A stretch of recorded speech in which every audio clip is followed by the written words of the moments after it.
avoir mon propre cabinet de thérapeute, trouver une conjointe aimante.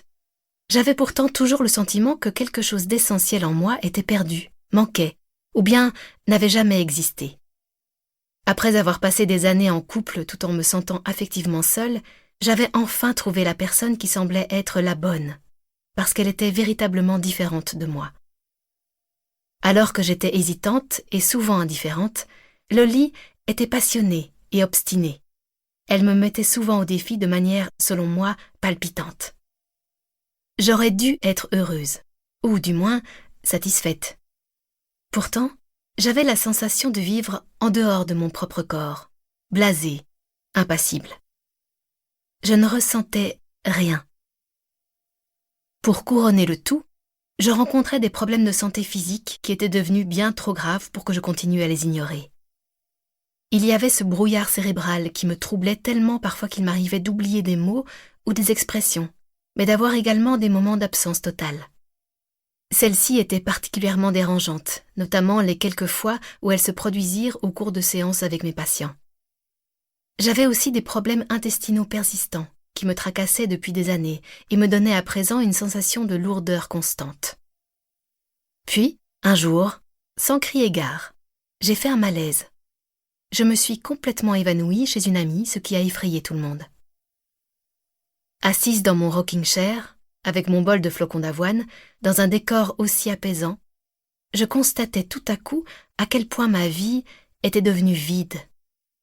J'avais perdu toute mon énergie, prise dans un désespoir existentiel, frustrée par le manque de progrès de mes patients, en colère contre mes propres limites dans leur recherche de soins, ainsi que la mienne, et profondément étouffée par une indolence et une insatisfaction sous-jacente qui me poussaient à remettre en question l'intérêt de toute chose.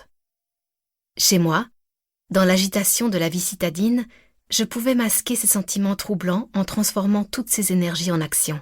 Nettoyer la cuisine, promener le chien, planifier sans cesse. Bouger, bouger, bouger. Si vous n'y regardiez pas de trop près, vous auriez pu admirer mon efficacité de catégorie A. Dans le milieu professionnel, les personnalités sont regroupées selon 3 catégories, A, B et C. Les A sont les hyperactifs, les B représentent la force tranquille et les C sont de faux calmes qui manquent souvent d'assurance.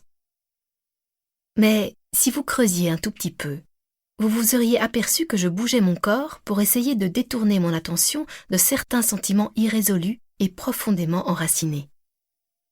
Au milieu des bois, sans rien à faire à part lire un ouvrage sur les effets durables des traumatismes de l'enfance, je ne pouvais plus me fuir.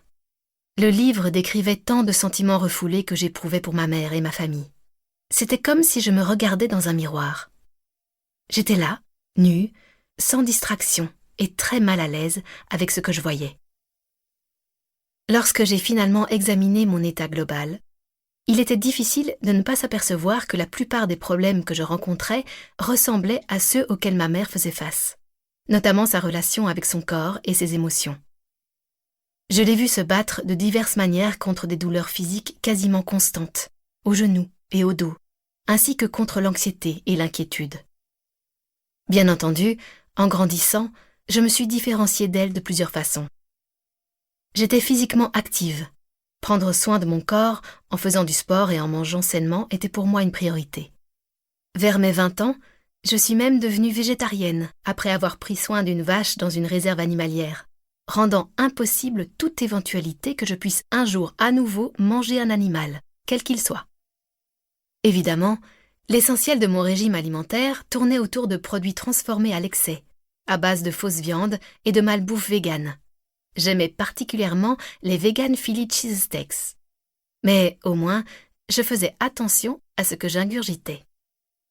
À l'exception de l'alcool, que je consomme toujours avec un peu trop d'excès, j'ai parfois poussé cette préoccupation jusqu'à l'extrême, en me privant et en mangeant sans enthousiasme. J'ai toujours pensé que je ne ressemblais pas du tout à ma mère. Mais quand ces problèmes affectifs et à présent physiques sont apparus, affectant tous les aspects de ma vie, j'ai réalisé qu'il était temps que je remette certaines choses en question. Cette prise de conscience m'a conduite à sangloter au-dessus de mon bol de bouillie chaude. Il y avait dans cette image triste et quelque peu pathétique un message. Pour continuer à écouter ce livre audio gratuitement, cliquez sur le lien dans la description et vous pourrez l'écouter en entier sans frais grâce à l'essai de 30 jours d'Audible.